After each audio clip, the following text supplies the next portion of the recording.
আল্লাহ এভাবে আপনাকে হাতে হাতে দিবে না, আপনার কর্মের ভিতরে বরকত দিয়ে দিবে, যেটা আপনি বুঝতে পারবেন না। এটা আপনাকে স্বীকার করতে হবে। একটা হাদিস বলি আপনার সামনে, যেটা মুসলিম মিশকাতের 1877 নম্বর হাদিস। আবু হুরায়রা রাদিয়াল্লাহু তাআলা আনহু বলছেন, নবী সাল্লাল্লাহু আলাইহি ওয়াসাল্লাম আমাদেরকে বললেন, একজন ব্যক্তি একদা একটি বিরান ভূমিতে দাঁড়িয়েছিলেন। এমত অবস্থায় মেঘের ভিতরে একটি আওয়াজ শুনতে পেলেন।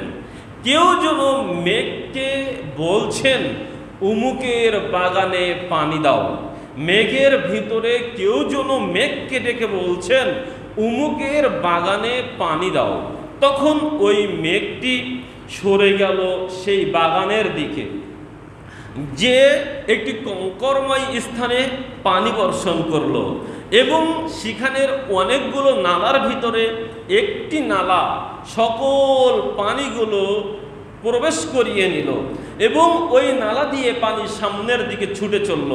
ওই ব্যক্তিও ওই পানির পিছু পিছু নিলেন যে এই পানিটি কোথায় গিয়ে শেষ হচ্ছে, কে এই পানি গ্রহণ করছে।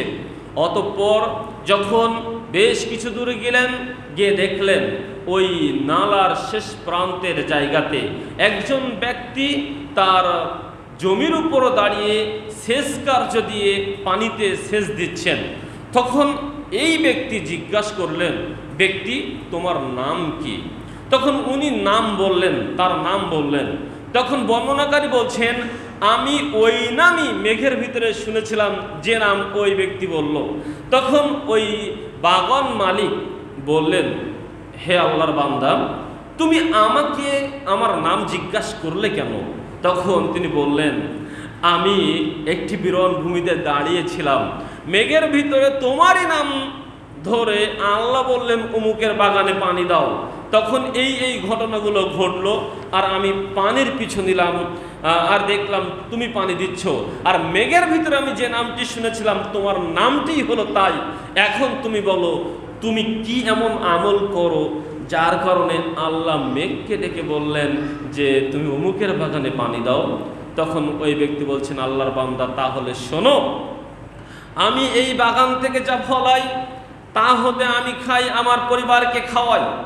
আরেকটি ভাগ আমি পরবর্তীতে রোপণ করার জন্য রেখে দিই, আর একটি ভাগ আমি এই আল্লাহর রাস্তায় অভাবী বা আল্লাহর পথে আমি ব্যয় করে দিই, দান সাদকা করে দিই। আমার এই টোটাল সম্পদ 3টা ভাগ হয়। একটা ভাগ আমি আমার নিজের এবং নিজের পরিবারের জন্য ব্যবহার করি, একটি ভাগ আবার রোপণ করার জন্য রেখে দিই, আরেকটি ভাগ আমি দান সাদকা করি। এই কারণেই আল্লাহ তাআলা আমার এই ফসলে এত বারাকা এবং বরকত দিয়েছেন। সুবহানাল্লাহ। হাদিসটি কিন্তু মুসলিম মিশকাতের 1877 নম্বর হাদিস। অতএব আপনি আমি মনে করছি যে আল্লাহ আপনার আমার হাতে হাতে দিবেন, জি না। এই ব্যক্তি যেমন জানতো না আল্লাহ বলেছে তার বাগানে পানি দিতে, আপনি আমি হলে কি করতাম? আপনি আমি ওই 3 ব্যক্তির মতো হয়ে যেতাম বনি ইসরাইলের, যারা ওই 2 জন ব্যক্তি আল্লাহর নিয়ামতকে অস্বীকার করেছিল। ওই কুষ্ঠরোগী টাকলা ব্যক্তি, তারা আল্লাহর নিয়ামতকে অস্বীকার করেছিল। আপনি আমিও বর্তমান সময়ে আল্লাহর হাজার নিয়ামত খেয়েও তাদের মতোই অস্বীকারী। এই ব্যক্তি স্বীকার করলো, আপনি আমি হলে স্বীকার করতাম না। আপনি আমি হলে বলতাম, এটা তো আমার কষ্টের ফসল, আমি সারাদিন সেচ দিয়েছি এই নালা থেকে, তারপর ভিজিয়েছি সকাল থেকে সন্ধ্যা পর্যন্ত, কত কষ্ট করে আমি এই পানি সেচ দিয়েছি জানো। এভাবে আপনি আমি আপনার আমার ক্রেডিট নিয়ে নিতাম, আল্লাহর ক্রেডিট দিতাম না। এটাই হলো বাস্তবতা। কিন্তু আল্লাহ আপনাকে আমাকে দিচ্ছেন, আপনাকে দিয়েছেন, এখনো দিবে, পরবর্তীতেও দিবে। কিন্তু আপনি আমি অকৃতজ্ঞ, আল্লাহর শুকরিয়া আদায় করি না, শুকরিয়া গুজর বান্দা না, তাই অস্বীকার করি।